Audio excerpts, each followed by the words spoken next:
Assalamualaikum warahmatullahi wabarakatuh. Selamat pagi, salam sejahtera bagi kita semua.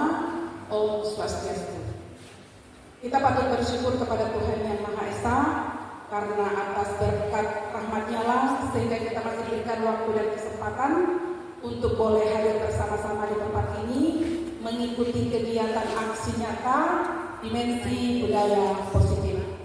Adapun susunan acara pada hari ini, yang pertama pembukaan yang sedang berlangsung, yang kedua kita akan berdoa, yang ketiga sambutan dari kepala sekolah, yang keempat pemaparan materi budaya positif, kemudian diskusi, dan yang terakhir adalah penutup. Kita akan melangkah ke acara yang kedua, yaitu doa. Kita akan berdoa sesuai dengan keyakinan kita masing-masing. Berdoa dimulai.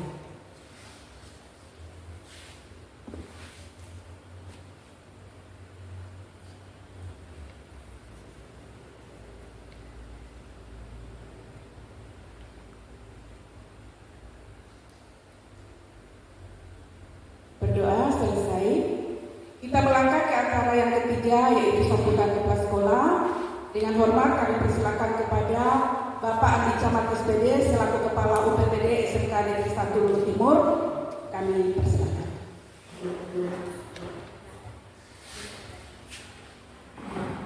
Bismillahirrahmanirrahim.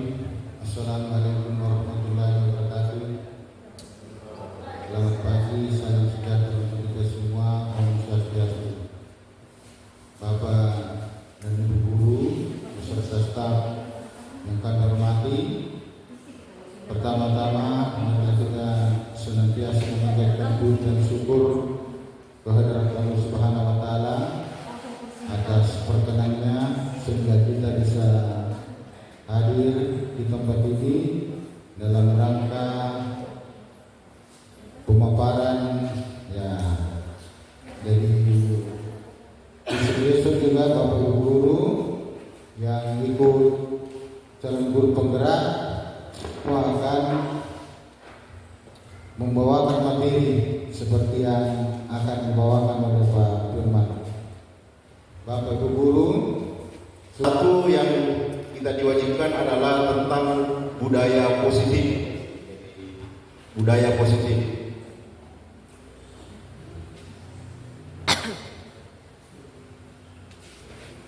Sebelum saya lanjut, mungkin kita perlu merefleksikan diri bersama-sama pribadi.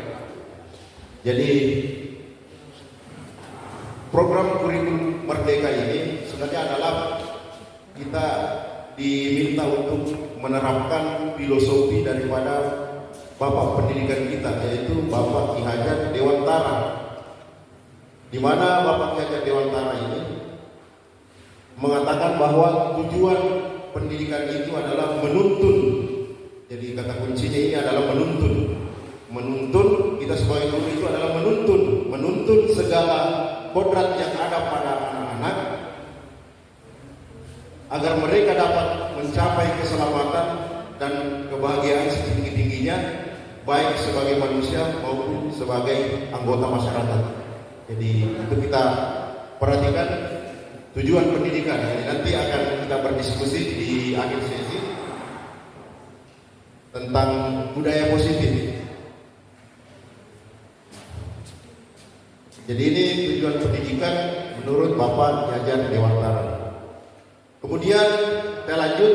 Jadi pada kesempatan ini ada beberapa materi inti yang ingin saya sampaikan kepada kita semua, karena ini kita diminta untuk menyebarluaskan ini. Itu yang pertama adalah perubahan paradigma belajar. Kemudian yang kedua, disiplin positif. Yang ketiga, kebutuhan dasar manusia. Yang keempat, motivasi perilaku manusia. Kemudian posisi kontrol restitusi, keyakinan kelas, dan segitiga restitusi. Jadi ini materi-materi ini adalah materi yang ada di modul 1-4 tentang budaya positif yang wajib kita sebarluaskan. Ya. Saya lanjut. Yang pertama tentang pembelajaran dengan paradigma baru. Jadi kita diminta bahwa pembelajaran paradigma baru itu dirancang berdasarkan prinsip pembelajaran berdiferensiasi. Jadi pembelajaran berdiferensiasi nanti akan ada momennya lagi Pak. Jadi mungkin satu topik lagi di diskusinya nanti. Jadi pembelajaran berdiferensiasi sehingga setiap siswa belajar sesuai dengan kebutuhan dari tahap perkembangannya untuk mewujudkan profil pelajar Pancasila. Jadi ini bagian dari kurikulum Merdeka. Sebenarnya program guru penggerak ini adalah salah satu bagian dari implementasi kurikulum Merdeka. Ya. Mana orientasinya tetap kita adalah profil pelajar Pancasila, yaitu beriman, bertakwa kepada Tuhan Yang Maha Esa, berakhlak mulia, berkebinekaan global, kreatif, gotong royong, bernalar kritis dan mandiri.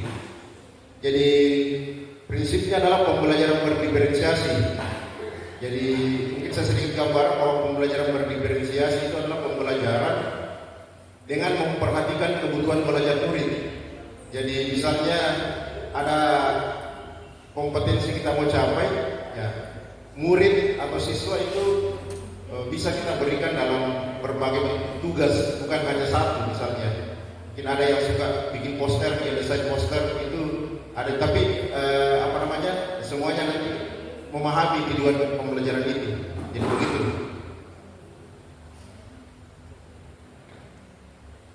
Selanjutnya ini saya lanjut ke disiplin positif. Jadi disiplin ini itu kita selalu menghubungkannya dengan tata tertib, bagaimana membuat orang patuh, ya disiplin.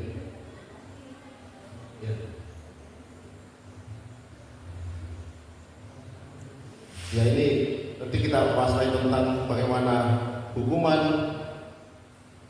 dan konsekuensi. Jadi disiplin ini berasal dari bahasa Latin, yaitu disiplina yang artinya belajar. Jadi seorang murid harus paham betul alasan mengapa mereka belajar, sehingga motivasi yang terbangun adalah motivasi intrinsik, bukan motivasi ekstrinsik. Jadi nanti di materi selanjutnya ada motivasi. Jadi tindakan kita, apa yang lakukan itu didorong oleh motivasi. Jadi anak-anak ini nanti bagaimana mereka bergerak karena motivasi dari dalam diri, ya bukan karena takut hukuman, bukan karena mengharapkan hadiah, tetapi mereka bergerak karena mengetahui nilai-nilai kebajikan ketika mereka melakukan aktivitas itu, kegiatan itu. Itu yang diharapkan sebenarnya, membangun motivasi intrinsik di dalam diri murid untuk belajar. Ya, jadi bukan, tapi ini bertahap Bapak Ibu. Nanti ada video akan saya tampilkan bagaimana posisi kontrol kita. Intinya bagaimana arahnya adalah ini anak-anak nanti bergerak karena motivasi dari dalam berdasarkan nilai-nilai kebajikan yang mereka pahami. Itu. Ya, ini coba kita perhatikan tentang konsep disiplin. Jadi ada hukuman, kemudian konsekuensi dan restitusi. Jadi hukuman itu prinsipnya sistem tidak akan berjalan bila murid tidak takut. Jadi itu hukuman. Jadi kita mengontrol murid dengan hukuman supaya mereka takut. Itu tadi motivasinya nantinya bergerak karena rasa takut. Berarti itu motivasi eksternal ya, ekstrinsik. Ini mencoba mengontrol anak dengan penguatan negatif. Anak belajar menyembunyikan kesalahan, dan ini hukuman biasanya dibuat oleh guru, tanpa melibatkan siswa. Nah sekarang itu orientasinya setiap kita membuat kesepakatan, membuat tata tertib, membuat aturan di dalam kelas itu puncaknya nanti adalah keyakinan kelas. Ya, nanti di keyakinan kelas kita bahas. Jadi dibuat guru. Jadi ini istilahnya teacher center, ya, terpusat pada guru. Padahal untuk keyakinan ya kita hukuman. Ini kalau hukuman ya, untuk konsekuensi ini memerlukan monitoring dan supervisi terus-menerus dari guru. Kemudian mencoba mengontrol anak dengan penguatan positif. Anak belajar taat peraturan. Kemudian dibuat oleh guru dan murid. Itu kesepakatan kelas. Jadi kesepakatan kelas itu biasanya kita buat di awal semester atau awal pembelajaran. Jadi kita buat kesepakatan di situ dengan anak-anak murid. Kemudian restitusi. Murid belajar bertanggung jawab untuk perilakunya. Anak paham bahwa dirinya sendiri yang pegang kendali kontrol. Anak belajar memecahkan masalah. Kemudian dibuat oleh murid. Itu keyakinan kelas. Iya. Sekarang ini ada pertanyaan di atas. Kita kembali ke poin sebelumnya. Ini antara hukuman dengan konsekuensi. Iya, tindakan guru.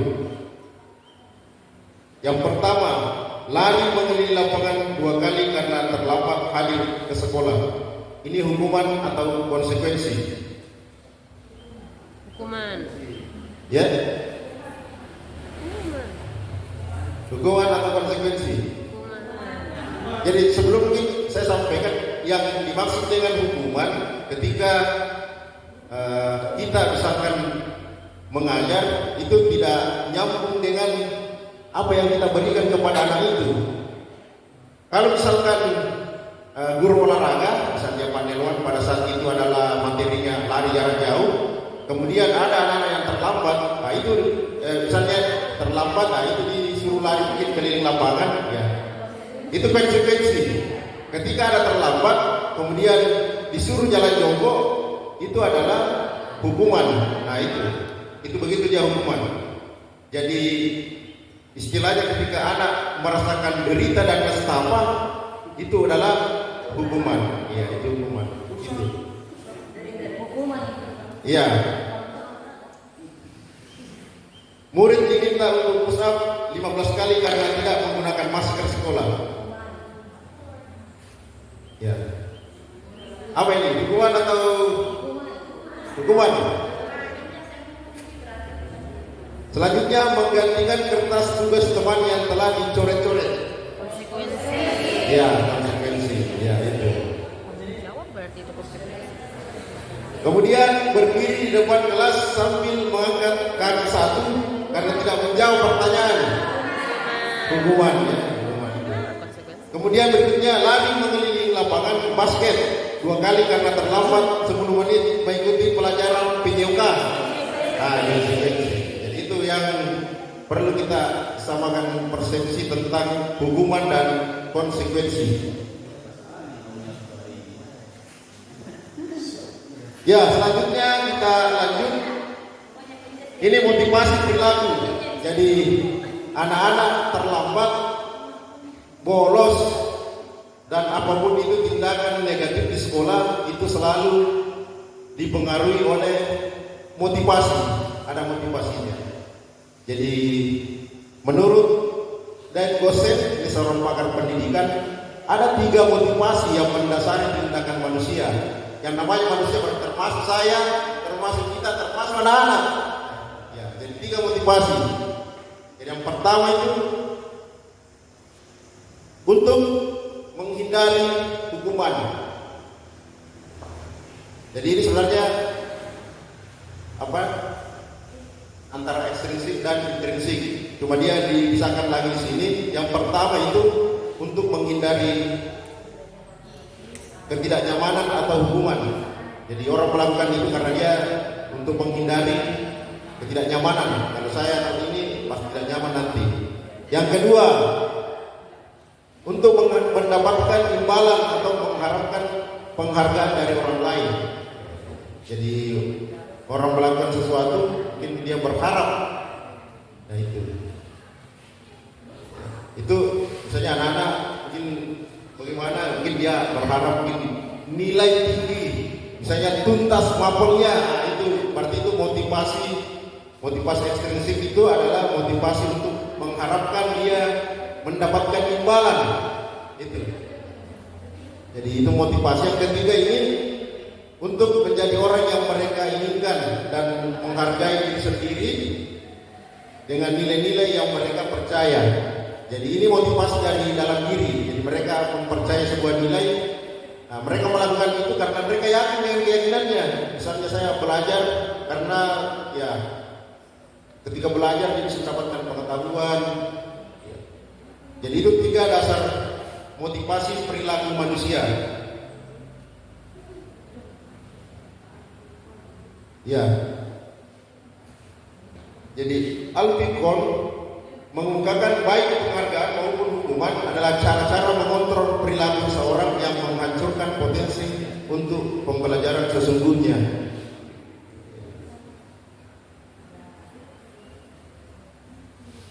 Menurut Al-Fiqh, secara ideal tindakan belajar itu sendiri adalah penghargaan yang sesungguhnya.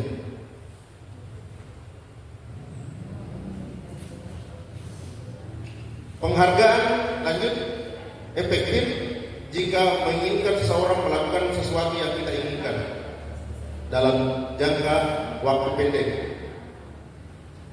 Berikutnya, jika kita memberikan seseorang sesuatu penghargaan untuk melakukan sesuatu, maka kita harus terus-menerus memberikan penghargaan itu. Jika kita ingin orang tersebut meneruskan perilaku yang kita inginkan. Penghargaan menciptakan persaingan di dalam kelas, sedangkan persaingan menciptakan kecemasan. Berikutnya, penghargaan menghukum mereka yang tidak mendapatkan penghargaan. Misalnya dalam sistem ranking, mereka yang mendapatkan ranking keempat akan merasa paling dihukum.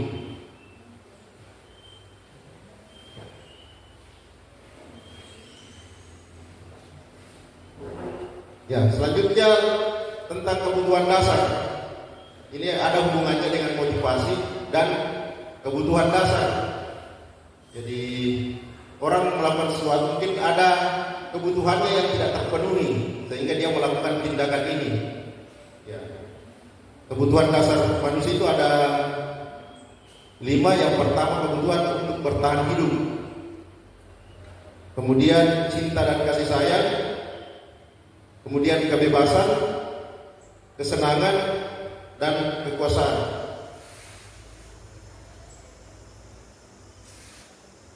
Ya, coba kita lihat ini contoh kasus kebutuhan bertahan hidup.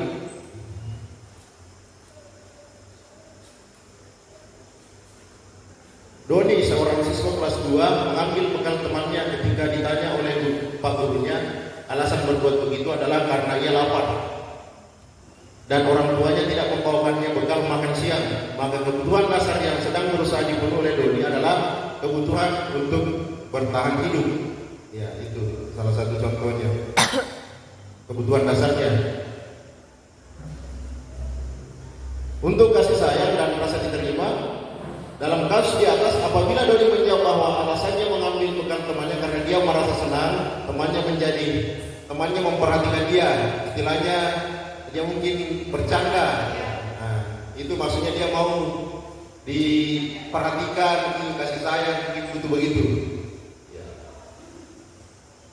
Ketika temannya melaporkan tindakannya itu pada gurunya dan gurunya memberitahu orang tuanya, sehingga orang tuanya jadi memperhatikan dia, maka kebutuhan dasar yang sedang dipenuhi Doni adalah kebutuhan akan kasih sayang dan rasa diterima. Selanjutnya, apabila jawaban Doni adalah dia merasa hebat karena temannya jadi takut dan dia menuruti keinginannya, maka sebetulnya Doni sedang berusaha memenuhi kebutuhan dasarnya akan kekuasaan. Artinya dia mau memperlihatkan bahwa saya hebat ketika dia mengambil tadi bekalnya temannya.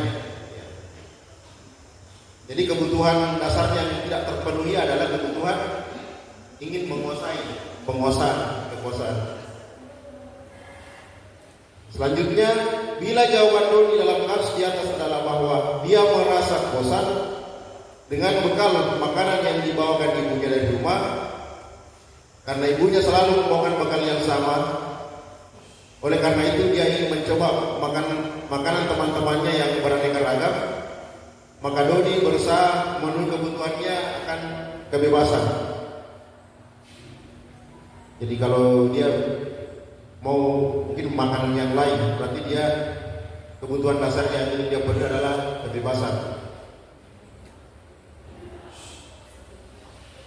Selanjutnya, dalam kasus di atas, bila Doni menjawab bahwa ia melakukan karena iseng saja dan ia menikmati ekspresi wajah teman-temannya yang kesal karena diambil makanannya dan menurut dia ekspresi teman-temannya itu lucu, maka berarti Doni sedang berusaha memenuhi kebutuhannya akan kesenangan. Ya. Itu tadi kebutuhan dasar manusia.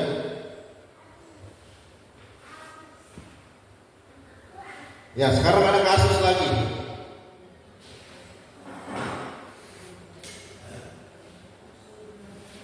Bu guru, saya bosan belajar yang begini terus. Mau yang lain Bu guru. Kebebasan. Selanjutnya Pak Guru tidak memperhatikan jepit rambut saya ini, padahal ini baru saya beli Pak. Kasih sayang. Bu guru larang saya menyanyi dalam kelas, padahal seru kalau saya menyanyi, tidak bosan belajar. Bu guru larang saya menyanyi dalam kelas, padahal kesenangan. Awas Andi kalau tidak kerjakan PR saya. Berarti dia ingin menguasai temannya. Berarti kekuasaan itu menguasai. Jadi itu kebutuhan dasar itu yang biasa anak-anak mungkin. Nanti kita melakukan refleksi. Misalkan kenapa ini misalkan sering terlambat, sering bolos. Jadi itu kebutuhan dasarnya mungkin tidak terpenuhi. Ya, kebutuhan dasarnya mungkin orang tuanya kurang perhatian. Ya, itu nanti yang akan jalan penyelesaiannya nanti di slide berikutnya. Ya. Oke, kita lanjut lagi.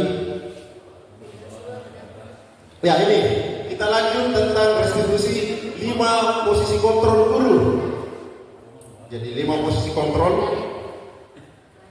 Jadi kita sebagai guru, ya menurut ini Dr. William Glasser dan Gosen ada 5 yaitu sebagai penghukum, ya,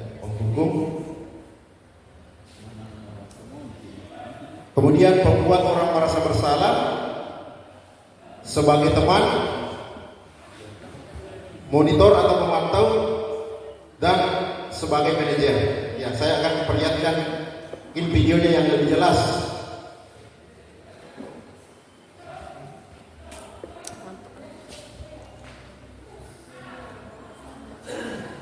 Oke, baik, mari kita lihat.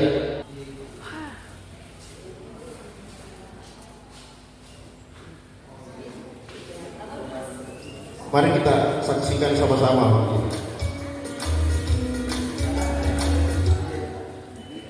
Salam bahagia Ibu dan Bapak Guru hebat. Dalam penerapan disiplin positif restitusi, salah satu program yang dikembangkan adalah 5 posisi kontrol. 5 posisi kontrol dalam restitusi adalah proses perjalanan seorang pendidik agar dapat mengenali dirinya. Pada video kali ini, kita akan membahas tentang 5 posisi kontrol yang dikembangkan oleh Diane Gosser dan contoh penerapannya.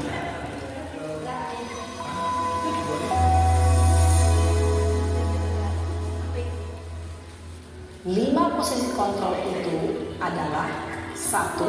Posisi penghukum, 2. Posisi pembuat rasa bersalah, 3. posisi teman.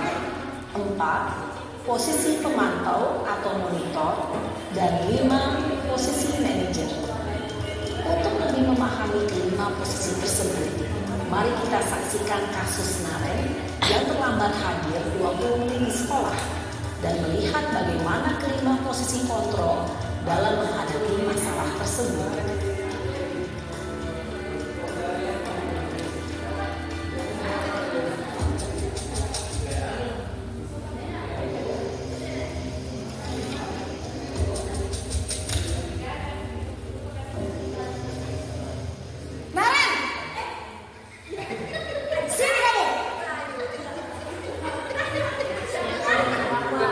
Selalu terlambat. Kamu deh, pasti terlambat. Maaf Bu, saya Apa? Apa coba? Alasan kamu apa lagi? Kapan sih kamu tidak terlambat? Malas sekali ya kamu jadi anak. saya Dasar pemalas. Gak kapok-kapok sih kamu. Sudah berapa kali terlambat? Sana, kamu keliling lapangan basket 2 kali. kenapa saya harus keliling lapangan basket Bu?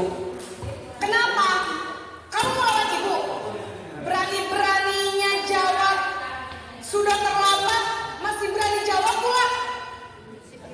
Sekarang, keliling lapangan basket 5 kali sekalian. Biar kapok. Cepat. Pergi sana ke lapangan basket. Posisi pendukung biasanya berbicara. Tetap perhatikan ini yang bagaimana posisi kontrol. Jadi posisi kontrol yang pertama ini Bapak Ibu adalah sebagai penghukum. Jadi nanti kita akan setelah ini mari kita merefleksikan diri kita masing-masing, posisi kontrol kita di mana. Itu yang kita mau harapkan ini. Ya. Jadi ini posisi kontrol yang pertama. Sekarang, keliling lapangan basket 5 kali sekalian. Biar kapok. Cepat. Pergi sana ke lapangan basket. Posisi penghukum biasanya berbicara dengan nada tinggi, menghardik, menunjuk-nunjuk, menyakiti, dan menyindir. Hukuman bisa berupa fisik maupun psikis. Ibu dan bapak guru hebat. Dampak yang terjadi pada murid ketika guru berada pada posisi penghukum adalah murid cenderung akan memberontak, bahkan menyimpan dendam.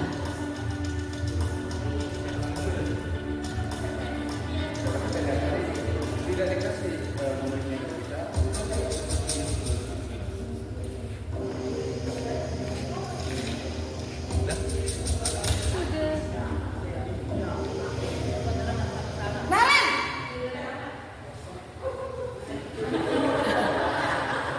Selamat pagi Bu. Naren, kamu kenapa terlambat lagi, nak? Ya Tuhan, Naren, kamu senang ya bikin ibu susah ya? Kalau kamu terlambat lagi, nanti ibu yang ditegur bapak kepala sekolah, nak. Disangka ibu tidak bisa membina kamu. Duh, gimana ini? Maaf Bu, Duh, Gusti Naren, kamu suka ya kalau ibu ditegur bapak kepala sekolah? Terus, sekarang ibu harus tulis apa yang di buku absen? Ini kamu sudah sering terlambat loh. Ibu harus apa coba? maaf Bu, maaf sekali. Ya sudah, lain kali jangan bikin ibu susah lagi ya nak ya. Ibu tidak akan kuat lagi kalau kamu begini terus. Bisa jantungan kalau ibu ditegur bapak kepala sekolah. Sana cepat ke kelas. Maaf ya Bu, maaf sekali. Posisi pembuat rasa bersalah berbicara dengan nada tenang, cenderung lembut. Namun kata-kata yang diutarakan membuat murid merasa menjadi orang yang gagal, memandang buruk dirinya sendiri, merasa tidak berharga, dan tidak sanggup membahagiakan orang lain. Ketika guru mengambil posisi pembuat rasa bersalah, murid akan menganggap dirinya yang bersalah dan ia akan menyimpan emosi negatif tersebut di dalam dirinya.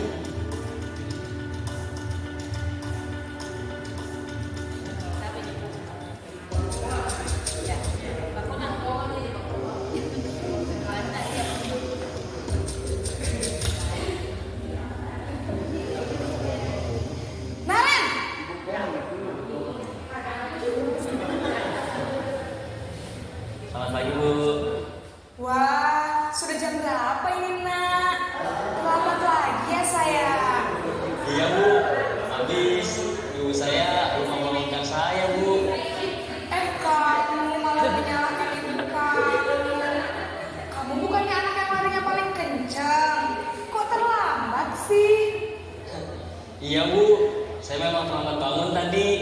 Jadi biarpun saya lari kencang, tetap gak kekejar Bu. Ya sudah sana, nanti lain kali larinya lebih kenceng lagi ya, biar gak terlambat lagi. Bikin seneng ibu, demi ibu, bisa kan? Bisa lah Bu. Ya sudah sana masuk kelas, ibu beresin urusan absen kamu. Kamu ini ada-ada saja. Dalam posisi teman, guru berbicara dengan nada suara ramah, akrab, cenderung bersenda gurau untuk menjaga suasana tetap santai. Murid akan merasa senang, aman, dan akrab dengan guru. Identitas yang tercipta adalah identitas sukses atau berhasil. Namun, perlu diingat, karena ini masih dorongan eksternal, maka ada faktor ketergantungan dari murid kepada orang tertentu. Di sini guru absennya, sehingga di lain waktu murid bisa berperilaku baik, namun hanya kepada orang-orang tertentu saja.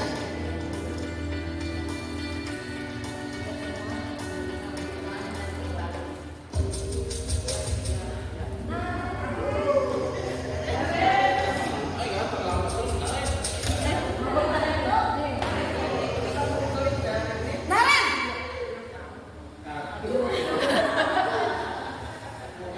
Selamat pagi Bu. Naren, apa peraturan sekolah kita tentang jam berapa kita harus masuk sekolah, nak? Kita harus di sekolah jam 7 Bu. Iya betul, sekarang sudah jam 7.20. Naren sudah tahu konsekuensinya jika terlambat hadir. Paham Bu. Saya harus tinggal kelas pas jam istirahat selama 20 menit. Iya benar, konsekuensinya demikian. Jadi nanti jam 9.30 pas istirahat, kamu harus tinggal di kelas, kerjakan tugas tambahan untuk ketertinggalan kamu, ya? Baik Bu. Posisi pemantau mengandalkan penghitungan atau data untuk mengontrol murid. Guru mengarahkan murid berdasarkan peraturan dan konsekuensi. Seorang pemantau menunjukkan bahasa tubuh dan ekspresi wajah yang datar dan cenderung formal.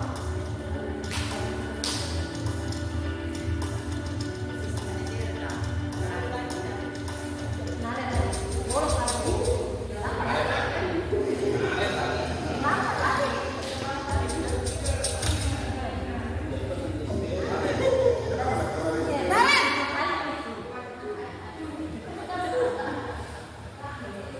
Selamat pagi Bu. Selamat pagi, Naren. Maaf Bu, saya terlambat. Iya, sekolah masuknya jam 7, sekarang sudah jam 7.20. Jadi sekarang bagaimana ini, Naren? Maaf Bu, saya lupa setel alarm saya semalam. Baiklah, menurut kamu, keyakinan sekolah yang mana yang perlu kamu tingkatkan? Menghargai diri sendiri dan orang lain mungkin ya Bu. Setuju. Jadi, apakah Naren meyakini prinsip saling menghormati tersebut? Iya Bu, saya meyakininya. Apakah Naren bersedia memperbaiki masalah keterlambatan ini? Bersedia Bu. Bagaimana kamu akan memperbaiki masalah keterlambatan ini? Saya akan coba untuk tidak lupa menyetel alarm saya Bu. Baik, kalau Naren lupa menyetel alarm di rumah, ada orang yang kira-kira bisa bantu mengingatkan tidak? Ada Bu, kakak saya, Kak Emma. Ada lagi selain Kak Emma? Selain Kak Emma, ada ibu saya. Baik, jadi yang mengingatkan Naren adalah Kak Emma dan ibu kamu ya? Kira-kira akan mulai setel alarm kapan nih, Naren? Setelah pulang sekolah, akan segera saya lakukan. Baik, jadi Naren akan setel alarm untuk bangun besok pagi dan akan diingatkan oleh kakak dan ibunda Naren ya. Ada lagi yang mungkin perlu dilakukan, Naren, agar tidak terlambat bangun lagi? Tidak ada Bu. Baik, Naren, terima kasih untuk kerjasama kamu. Sekarang kamu perlu kembali ke kelas untuk belajar. Baik Bu, terima kasih. Posisi manajer adalah posisi kontrol yang disarankan untuk membimbing murid memiliki sikap disiplin yang positif, yaitu murid yang mandiri, bertanggung jawab, dan dapat memecahkan masalah. Tujuan dari posisi ini adalah agar murid dapat berefleksi atas tindakannya. Guru akan dengan tulus memberikan pertanyaan-pertanyaan bermakna, sehingga membuat murid dapat belajar dari kesalahannya dan mencari sebuah solusi untuk menyelesaikannya. Ibu dan Bapak guru hebat, setelah mengamati adegan kelima posisi kontrol tadi, kira-kira posisi mana yang paling ideal? Posisi mana yang dapat menunjang motivasi intrinsik murid? Ya, tentu posisi manajer. Posisi ini memang posisi ideal yang ingin dituju setiap pendidik. Pada posisi inilah, guru dapat menerapkan disiplin positif yang berpihak pada murid, yang memerdekakan murid. Perjalanan seorang pendidik tentunya tidak mudah untuk sampai pada posisi seorang manajer. Namun, tujuan kita pasti, yaitu menciptakan murid-murid yang mandiri, merdeka, dan bertanggung jawab. Semoga penggambaran 5 posisi kontrol yang telah diperlihatkan ini dapat menjadi ajang refleksi bagi kita semua, agar dapat terus mengasah dan menerapkan disiplin positif yang memerdekakan murid. Mari terus berlatih dan bersemangat. Selamat menerapkan. Salam dan bahagia Ibu dan Bapak guru hebat.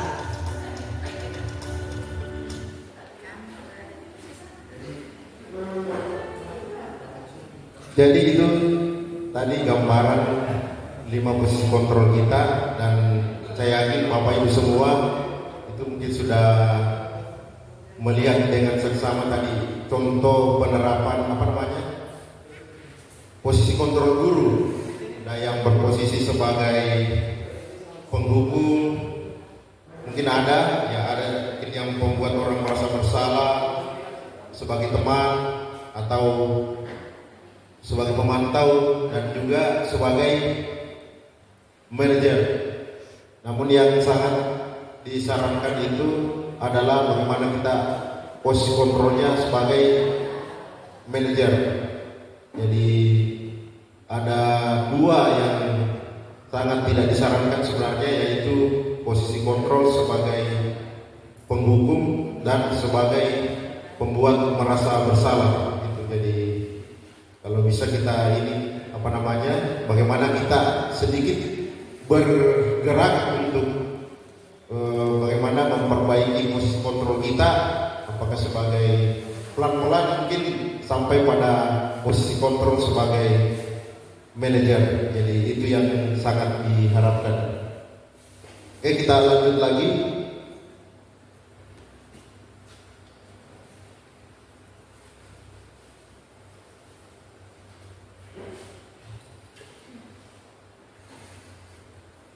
Jadi tadi sebagai posisi kontrol penghukum menggunakan hukuman fisik maupun verbal.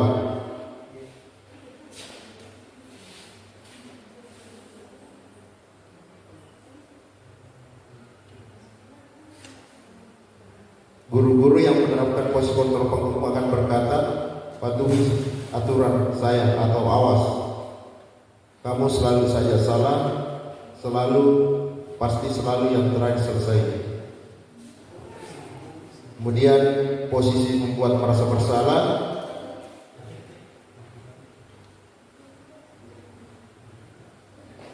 Guru akan bersuara lebih lembut. Pembuat merasa bersalah akan menggunakan keheningan yang membuat orang lain merasa tidak nyaman, bersalah atau rendah diri. Contoh-contoh kata-kata yang keluar seperti, Ibu sangat kecewa sekali dengan kamu. Berapa kali Bapak akan beritahu kamu? Gimana coba kalau orang tua kamu tahu kamu berbuat begini? Kemudian sebagai teman, ini posisinya tidak akan menyakiti murid, namun akan tetap berupaya mengontrol murid melalui persuasi.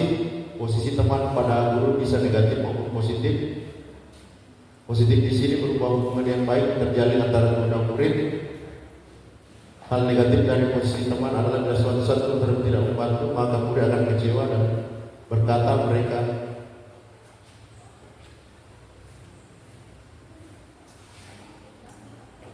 contoh-contoh kata-kata yang bagi teman yaitu ayo bantulah demi Bapak ya, ayo ingat tidak bantuan Bapak selama ini. Ya sudah, kali ini tidak apa-apa, nanti Ibu bantu bereskan. Posisi keempat tadi itu pemantau. Memantau berarti mengawasi. Pada saat kita mengawasi, kita bertanggung jawab atas perilaku orang-orang yang kita awasi. Posisi pemantau berdasarkan peraturan-peraturan dan konsekuensi dengan menggunakan sanksi atau konsekuensi. Kita dapat memisahkan hubungan pribadi kita dengan murid sebagai seseorang yang menjalankan posisi pemantau. Pertanyaan yang diajukan seorang pemantau yaitu peraturannya apa yang telah kamu lakukan, ini diantaranya sanksi atau konsekuensinya apa. Kemudian berikutnya ini posisi manajer. Guru berbuat sesuatu bersama dengan murid, mempersilahkan murid mempertanggungjawabkan perilakunya, mendukung murid agar dapat menentukan solusi atas permasalahannya sendiri. Di manajer, murid diajak untuk mengatasi kebutuhannya maupun kebutuhan orang lain. Di sini penekanan bukan pada kemampuan membuat konsekuensi, namun dapat berkolaborasi dengan murid bagaimana memperbaiki kesalahan yang ada. Seorang manajer akan berkata, apa yang kita yakini, apakah kamu meyakininya? Jika kamu meyakininya, apakah kamu bersedia memperbaikinya? Jika kamu memperbaiki ini, hal ini menunjukkan apa tentang dirimu? Apa rencana kamu untuk memperbaiki hal ini?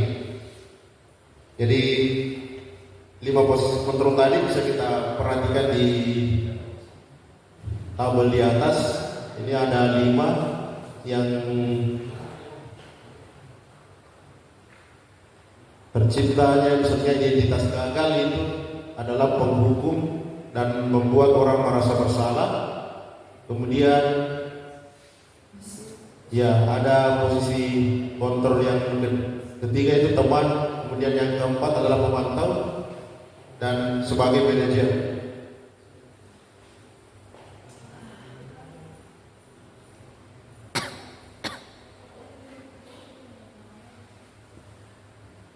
Jadi untuk posisi kontrol mungkin Bapak Ibu sudah paham bahwa posisi kontrol itu menurut Dan Gosen tadi itu ada 5. Ya, saya kira sudah dengan contoh-contoh kasusnya tadi ada Naren itu siswa yang terlambat 20 menit.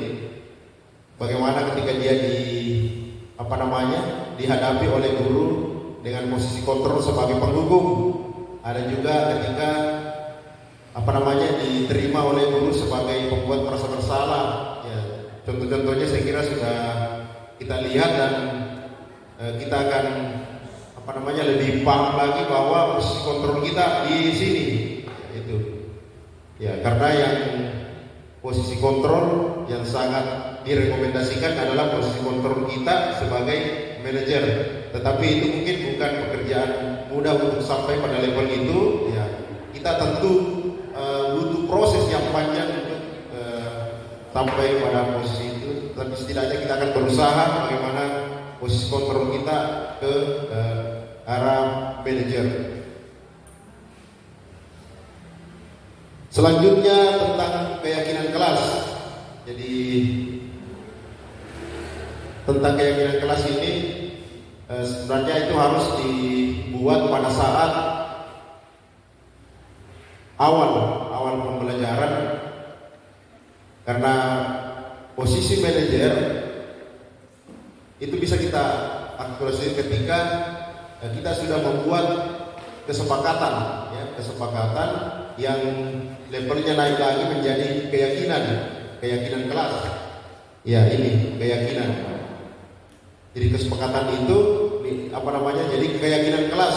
Jadi kita harus membuat keyakinan kelas sebelum pembelajaran dimulai. Misalnya pada awal tahun ajaran baru atau awal semester, itu ada kesepakatan yang kita bangun antara siswa, antara murid dengan guru.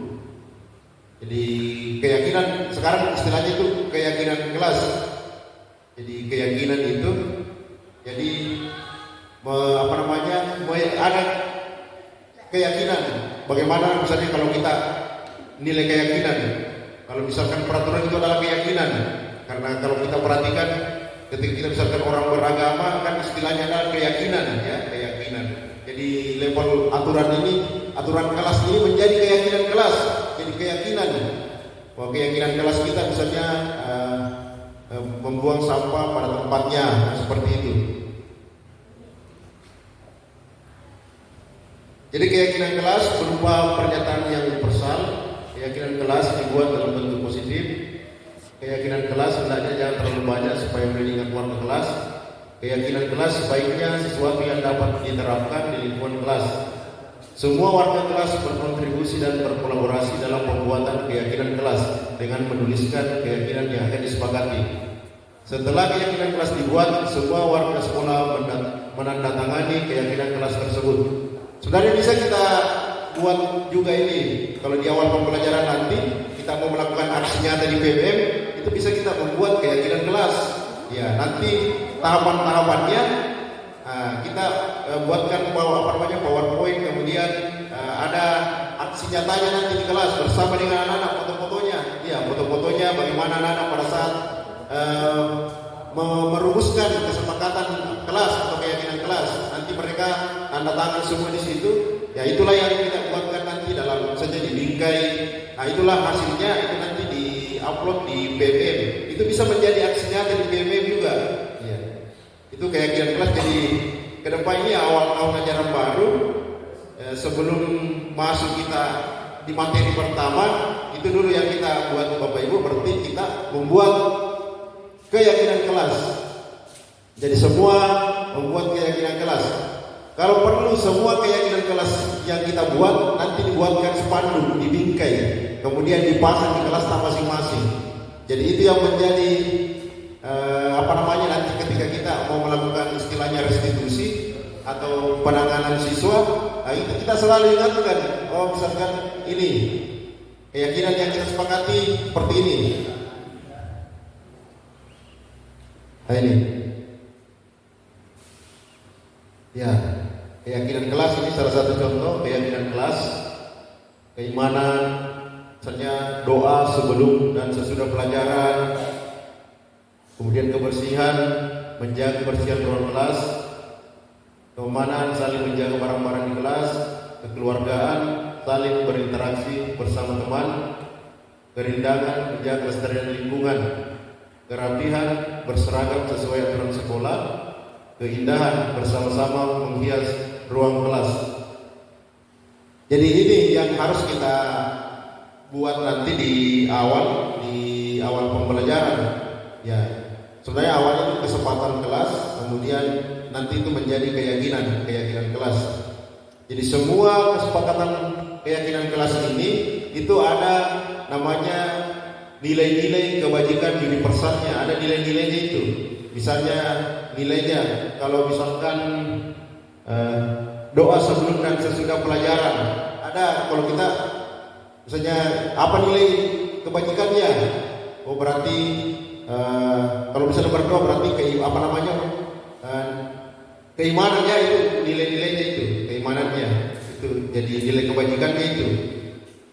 Kalau misalkan masalah sampah itu berarti kebersihan, ya, itu kebersihan, menjaga kebersihan kelas atau membuang sampah pada tempatnya, itu nilai kebajikannya adalah kebersihan. Jadi ini yang perlu kita catat juga bahwa penanganan siswa nanti itu bergantung dari keyakinan kelas yang kita buat. Ya, keyakinan kelas.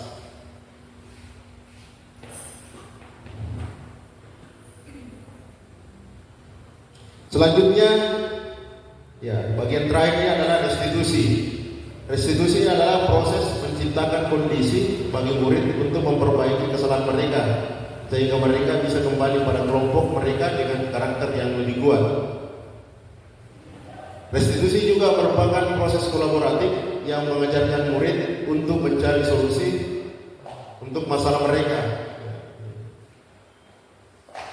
membantu murid berpikir tentang orang seperti apa yang mereka inginkan dan bagaimana mereka harus memperlakukan orang lain.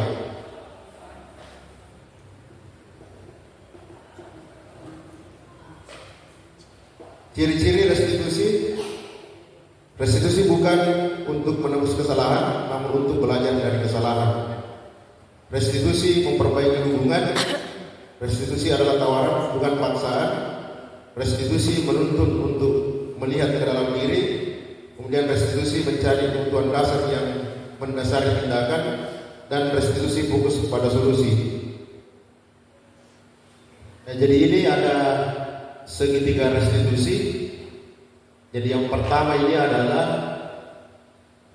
menstabilkan identitas. Ya, nanti saya tampilkan lagi contoh kasusnya, bagaimana menstabilkan identitas. Kemudian yang kedua, validasi tindakan yang salah. Jadi kemudian yang ketiga, menanyakan keyakinan. Nah itu.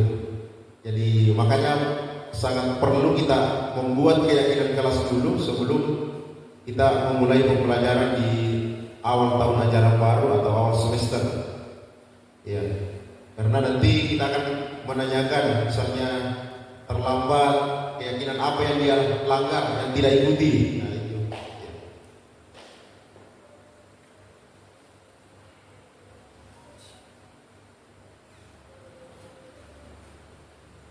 Ini contoh-contoh kalimat pemantik, misalnya menstabilkan identitas.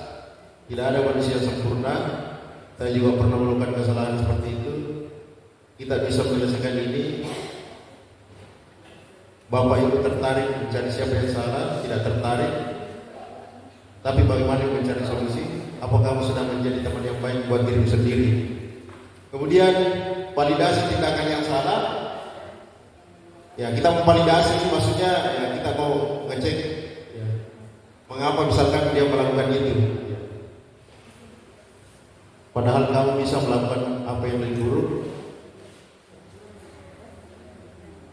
Ya, ini validasi tindakan yang salah. Kemudian selanjutnya itu menanyakan keyakinan.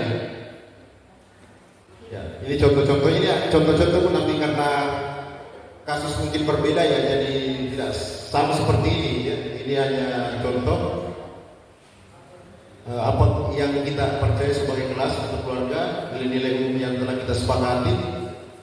Intinya di menanyakan keyakinan ini adalah kembali ke keyakinan kelas yang kita buat. Jadi itu wajib kita buat itu keyakinan kelas sebelum pembelajaran dimulai, karena tidak bisa kita terapkan ini penyelesaian masalah model segitiga restitusi kalau kita belum menyepakati namanya keyakinan kelas. Iya.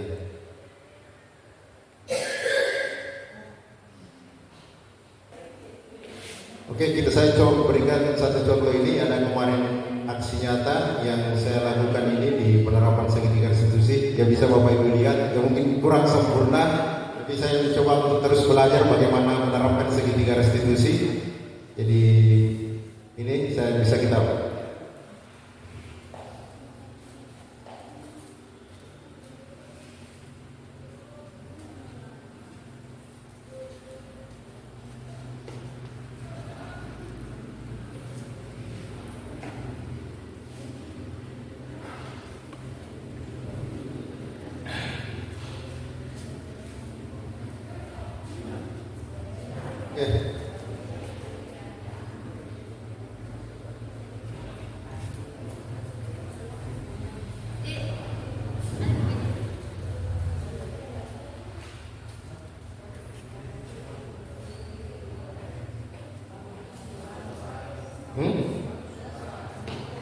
Kasus pertama, Mukhtar membuang sampah sembarangan.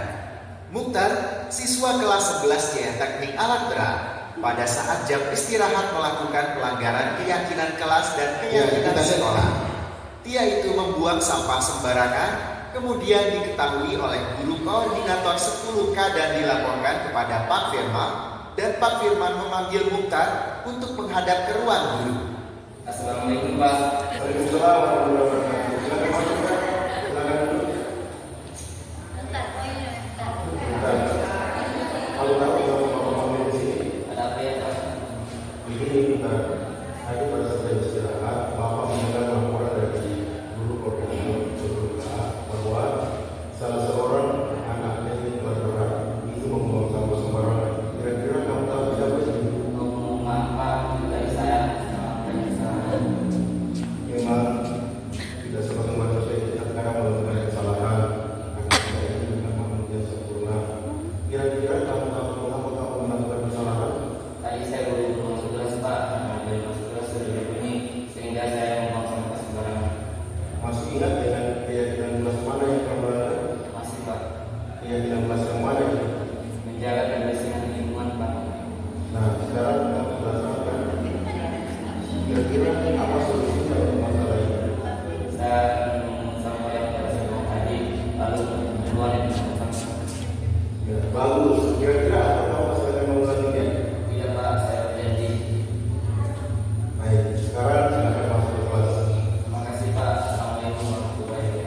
Waalaikumsalam warahmatullahi wabarakatuh. Tanggapan siswa. Assalamualaikum warahmatullahi wabarakatuh. Perkenalkan, nama saya Muta. Saya dari kelas 11 jurusan Teknik Alat Berat. Saya senang sekali diajak diskusi sama Pak Firman, dan saya menyadari bahwa tindakan yang saya lakukan itu sangat tidak baik dan saya tidak akan mengulanginya lagi. Dan terima kasih kepada Pak Firman telah mengingatkan saya. Assalamualaikum warahmatullahi wabarakatuh. Kasus kedua, Mufril tidak mengikuti. Ekskul Pramuka, Mufril, siswa kelas 11 C Teknik Alat Berat tidak mengikuti kegiatan Pramuka yang merupakan ekstrakurikuler wajib di sekolah. Ia pun tidak memberikan keterangan kepada pembina terhadap ketidakhadirannya pada hari Senin Mufril ini. Panggil Pak Firman untuk dimintai keterangannya itu. Silakan dulu. Mufril, Sabtu kemarin Pak tidak ikut pramuka ya? Ya Pak, saya pulang karena yang kemana saya pergi ke Makassar. Oh, pasti senang ya dari jalan Makassar. Bapak juga kalau ada yang mau jalan Makassar pasti senang. Namun apa yang kamu lakukan itu sudah sesuai aturan sekolah. Ya Pak, saya tidak disuruh kamu. Kamu masih ingat dengan kegiatan sekolah kita? Kira-kira kegiatan sekolah mana yang belum kamu terapkan? Nah, kira-kira apa yang bisa kamu lakukan untuk menerapkan apa yang berbeda? Saya bisa mengapresiasi kepada Mungkin ada yang lain. saya bisa mengikuti sekolah pada bulan. Nah, sekarang berarti kamu sudah paham ya bahwa kita harus mengikuti kegiatan sekolah. Ya Pak, saya akan berusaha untuk Ya, terima kasih. ya Pak, Assalamualaikum. Waalaikumsalam warahmatullahi wabarakatuh. Tanggapan siswa. Assalamualaikum warahmatullahi wabarakatuh. Perkenalkan, nama saya Muhammad Muhammad dari kelas 11 Teknik Alat Berat. Saya senang sekali diajak berdiskusi dengan Pak Firman untuk lebih disiplin lagi dalam mengikuti kegiatan sekolah, dan saya juga harus belajar untuk lebih jujur lagi ke depannya. Mungkin hanya itu tanggapan dari saya. Assalamualaikum warahmatullahi wabarakatuh.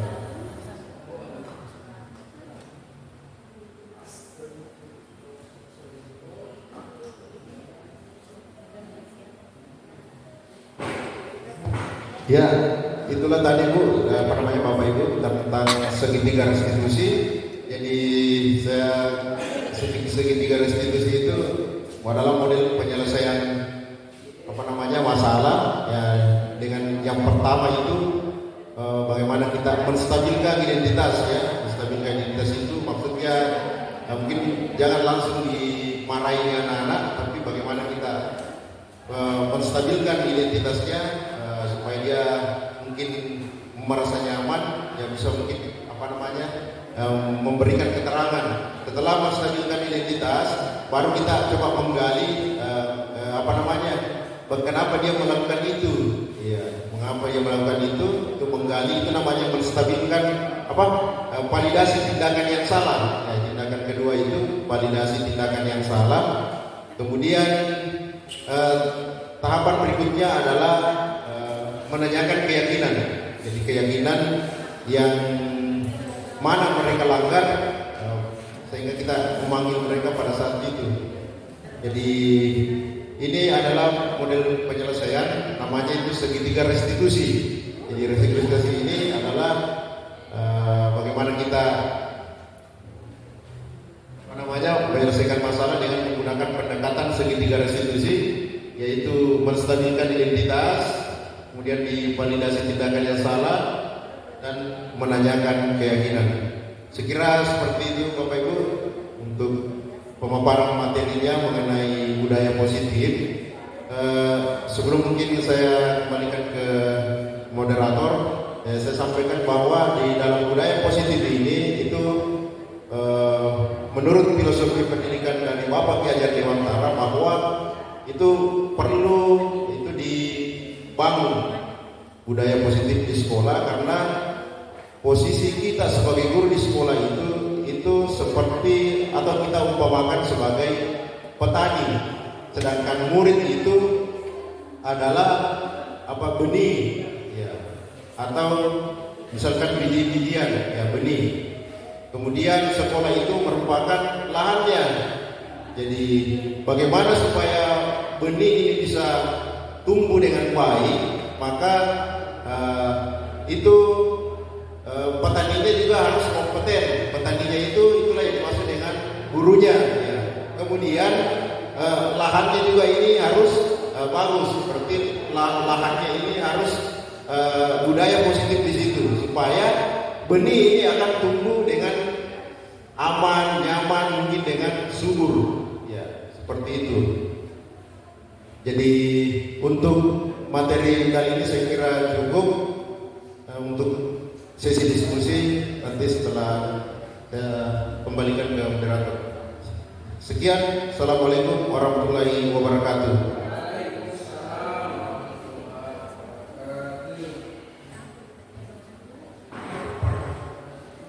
Demikianlah pemaparan materi dari Bapak Firmansyah SPD selaku calon guru penggerak tentang diseminasi budaya positif.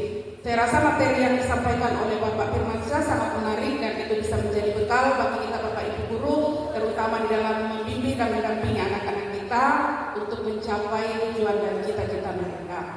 Sekarang kita akan melangkah ke acara selanjutnya, yaitu diskusi. Saya kembalikan mungkin ke Pak Firman.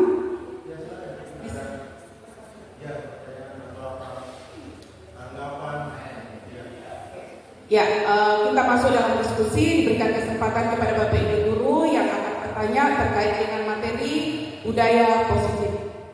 Ya, saya persilakan kepada Pak Arman.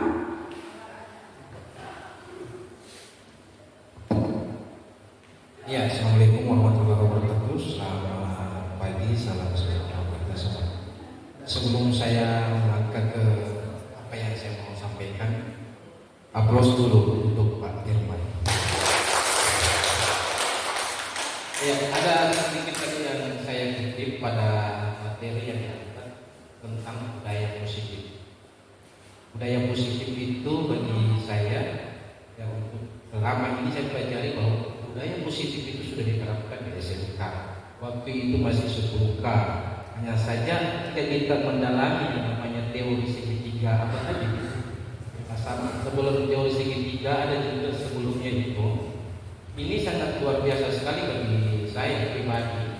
Dengan hadirnya Pak Firman sebagai calon guru penggerak, maka akan muncul kembali budaya ini dan pasti akan meningkat. Nah, itu makanya tadi saya bilang bahwa ketika ini diterapkan di sekolah, maka koordinator 10K ini sudah jauh sebelumnya bekerja secara efektif. Yang saja tinggal bagaimana dikembangkan melalui 10 keyakinan itu tadi di kelas. Nah, 10 keyakinan ini sempat berlaku hanya universal Pak, tetapi tidak mengarah kepada terkhusus kepada kelasnya.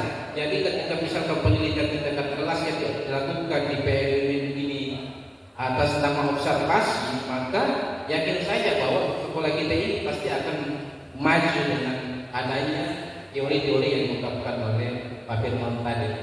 Sama dengan teori Maslow, di dalam segitiganya itu ketika kita hubungkan tadi dengan apa yang dipaparkan oleh Pak Firman, maka secara psikologi dasar yang perlu kita bentuk di sini adalah dasarnya kita dulu sebenarnya. Ketika kita mau melihat tadi Ki Hajar Dewantara bagaimana peran guru terhadap siswa yang bermasalah. Hanya saja secara tidak langsung Pak, mohon maaf kita sharing ya, bukan tidak ini. Hanya saja di sini kita punya karakteristik siswa yang sangat luar biasa banyaknya. Kemudian karakteristik penekanan suara Jawa, Tator, Bugis, Palopo, ya itu kan berbeda-beda. Ketika kita menegur pakai bahasa Tator, pasti bahasanya we kau, ya kan? Begitupun dengan bahasa lu, kau. Kalau guru agama mungkin menegur ya, kita, misalkan, atau guru BK menegur de atau nah. Itu yang diterapkan oleh teman-teman. Nah, tinggal bagaimana kita mengemas. Kalau saya ini secara apa ya, secara kelihatan saja saya berfirman bahwa kebutuhan untuk itu sangat perlu, memang ada fase yang harus di kolaborasi antara ada tadi tabel itu Pak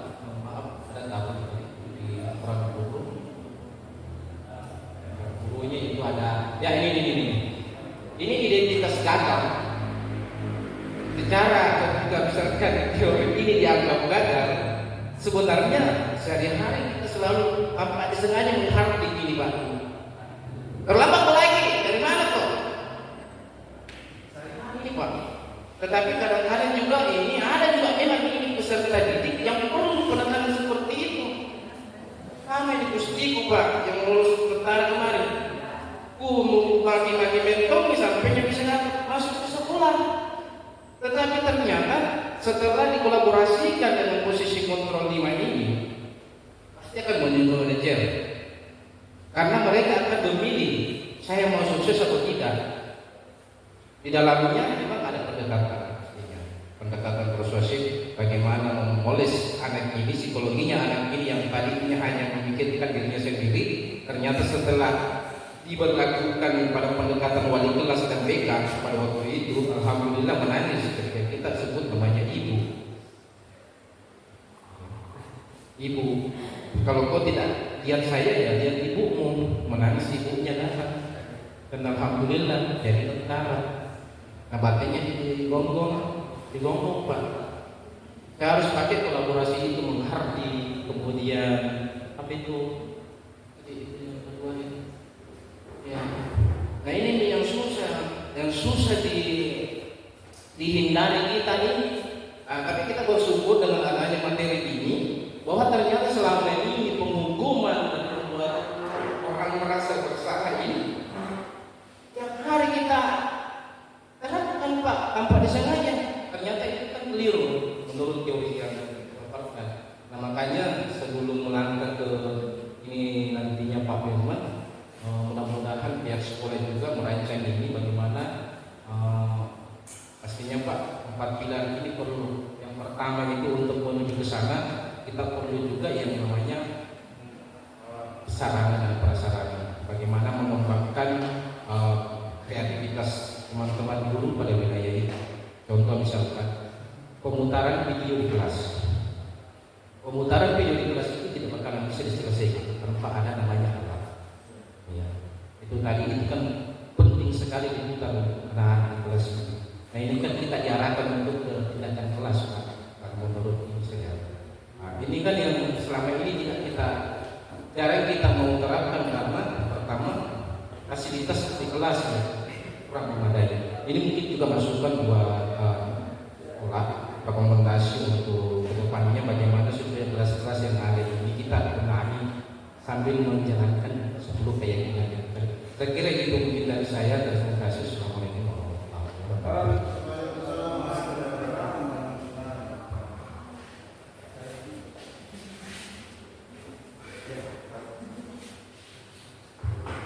Ya, terima kasih kepada Pak Firman. Mungkin ada lagi guru yang lain yang mungkin akan bertanya atau memberikan masukan terkait dengan materi diseminasi budaya positif. Rudi mungkin?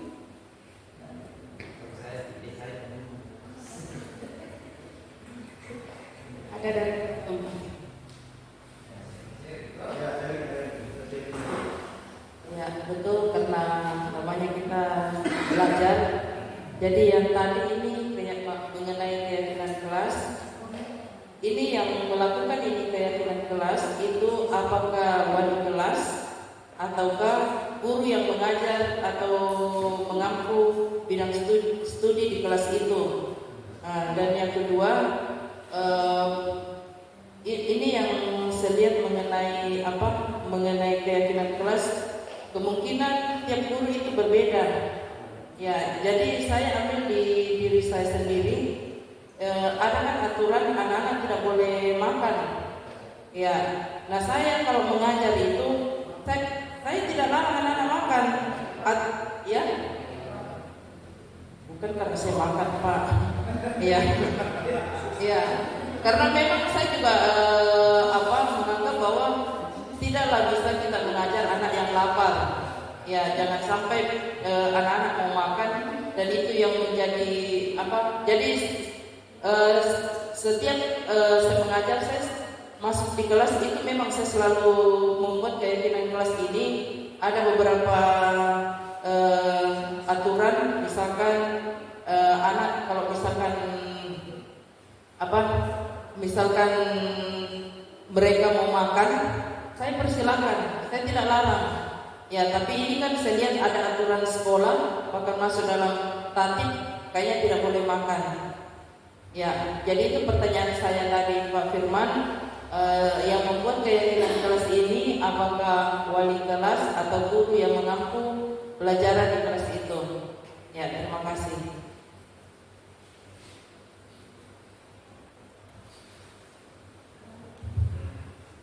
Masih ada pertanyaan dari Bapak Ibu Guru?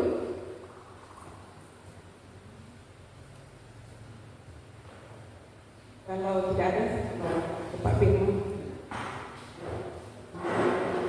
Jadi tadi mengenai Pak Arman tadi masukan ya memang kalau di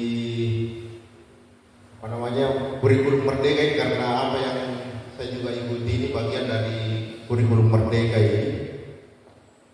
Jadi di kurikulum merdeka yang sekarang disosialisasikan secara masif ini Pak, itu kita diharapkan bisa menerapkan filosofi pendidikan dari Bapak Ki Hajar Dewantara, yaitu pendidikan yang berpihak kepada murid. Ya.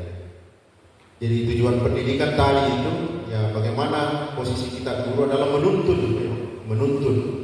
Jadi kita menuntun murid bagaimana ini murid selamat dan bahagia. Itu. Jadi kita sebagai guru menuntun murid agar murid selamat dan bahagia, baik sebagai dia individu maupun sebagai anggota masyarakat. Itu makanya ya posisi kontrol mungkin yang paling ideal untuk kerja menuntun ini adalah sebagai manajer. Nah, bagaimana kita mau menuntun anak mau sukses, dan setiap selesai kita hukum lagi. Ya, tapi ini bagian dari proses sebenarnya ya, karena kita tidak mungkin bisa sampai pada posisi kontrol sebagai manajer. Tentu ada tahapan-tahapan. Tapi itulah yang kami juga disampaikan dengan teori seperti ini, bahwa ya posisi penghukum dan membuat merasa bersalah itu sangat tidak dianjurkan. Iya. Karena kalau misalkan posisi penghukum ini itu akan muncul dendam kepada guru yang bersangkutan, dan itu tidak akan menyukai dengan mata pelajaran yang diampu. Ya. Nah, kita ini posisinya adalah bagaimana kita menuntun.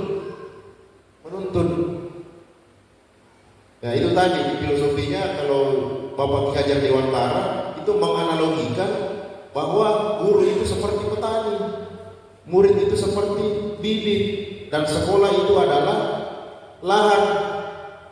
Nah, supaya ini bibitnya tumbuh dengan subur, ya tentu yang mau diperbaiki di sini adalah bagaimana petaninya, kompetensi petaninya, apakah dia dibekali tadi dengan sarana prasarana.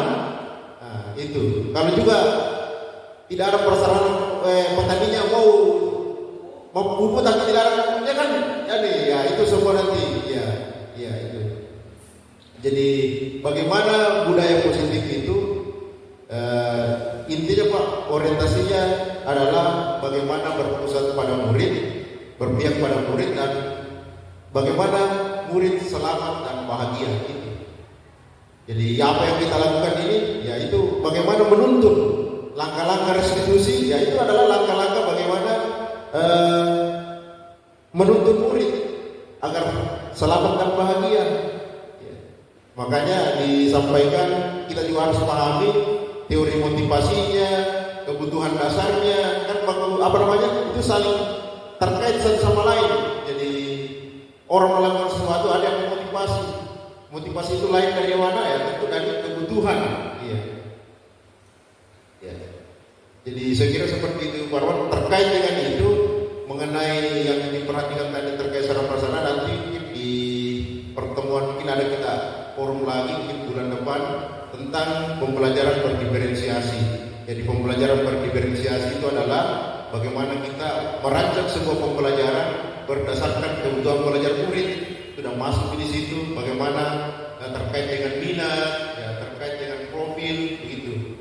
Nanti kita mengenai pembelajaran berdiferensiasi, karena pembelajaran berdiferensiasi dia adalah bagaimana memetakan nanti. Misalkan ada anak-anak yang suka menggambar, ya ada yang menyanyi, ya misalkan dalam satu tugas, anggaplah kita misalkan tugas mengarang misalnya, mungkin bisa yang bersangkutan itu murid mereka mengumpulkan dari berbagai macam bentuk, misalnya apakah puisinya dalam bentuk mading, apakah dalam bentuk rekaman audio, apakah dalam bentuk poster PPT, ya seperti itu. Ya saya kira seperti itu Pak tadi mengenai, karena kita ini sharing bagaimana membangun budaya positif. Saya kira kalau di sekolah kita itu memang budaya positif itu kan ya sudah, intinya juga di sini adalah penguatan itu artinya apa yang sudah ada, itu bisa kita tambahin lagi budaya positif apa yang bisa membuat anak-anak kita ini lebih mengarah ke visi yang sudah kita rumuskan. Itu kan dari awal dulu. Itu saya kira minggu lalu ya kita diskusi tentang visi. Bapak Ibu kan sudah sepakat semua. Yang poin pertama adalah apanya? Religius.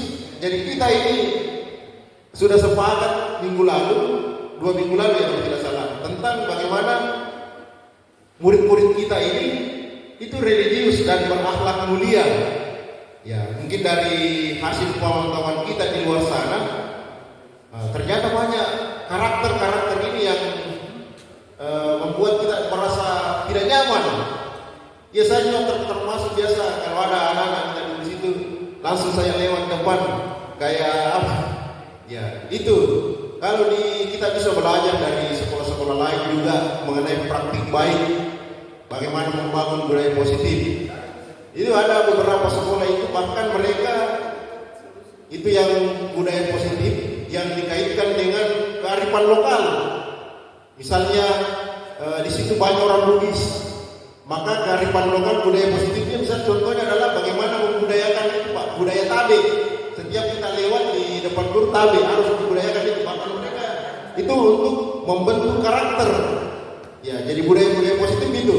Jadi ada beberapa termasuk kita di sini itu kurang sekali mungkin papan-papan pengumuman yang mengarah ke pembentukan karakter. Misalnya di sudut-sudut bangunan, gedung itu harusnya ada kita pasang semua di situ tentang bagaimana berakhlak mulia. Ya, itu jadi pesan-pesan moral. Jadi saya kira sekolah kita ini budaya positifnya termasuk penguatan literasi itu kan bagian dari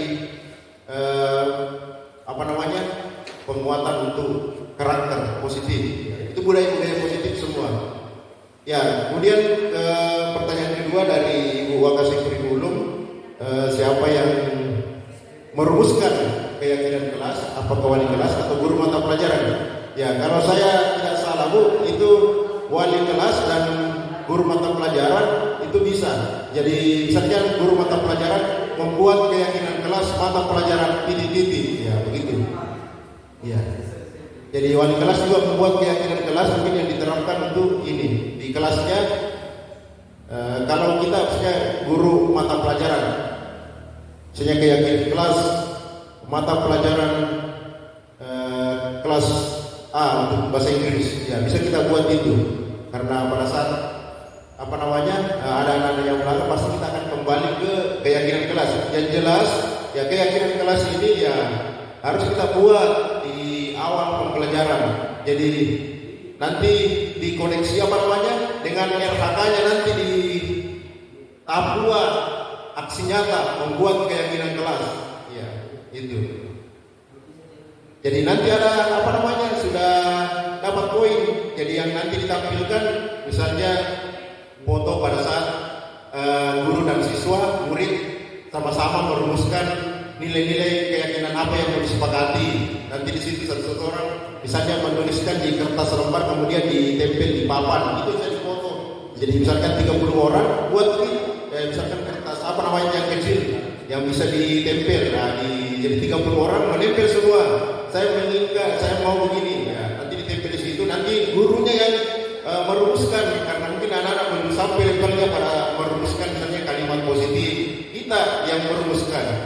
Nanti anak-anak kembalikan lagi apakah sudah sepakat atau tidak. Ya, begitu. Jadi kalau sudah disepakati, ya anak-anak bertanda tangan di situ, bertanda tangan terhadap keyakinan kelas yang telah disusun. Dan itulah menjadi acuan kita dalam menjalankan pembelajaran di dalam kelas. Ya, saya kira seperti itu. Mungkin masih ada mungkin masih ada yang lain, kita diskusi saja Bapak Ibu.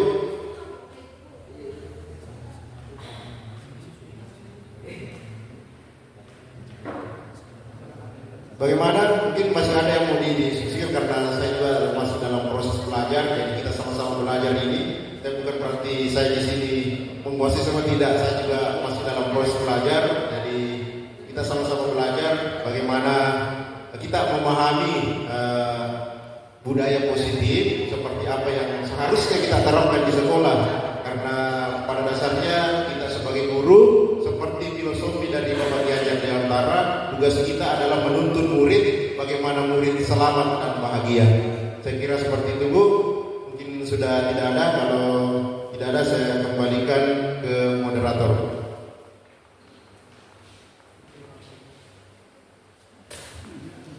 Demikianlah pemaparan materi dari Bapak Firmansyah SPD selaku calon guru penggerak. Ini sangat bagus. Terima kasih kepada Bapak Ibu guru semua yang sudah boleh hadir di tempat ini untuk mengikuti kegiatan ini. Atasnya akan mengucapkan terima kasih. Sebelum kita bubar, kita foto bersama.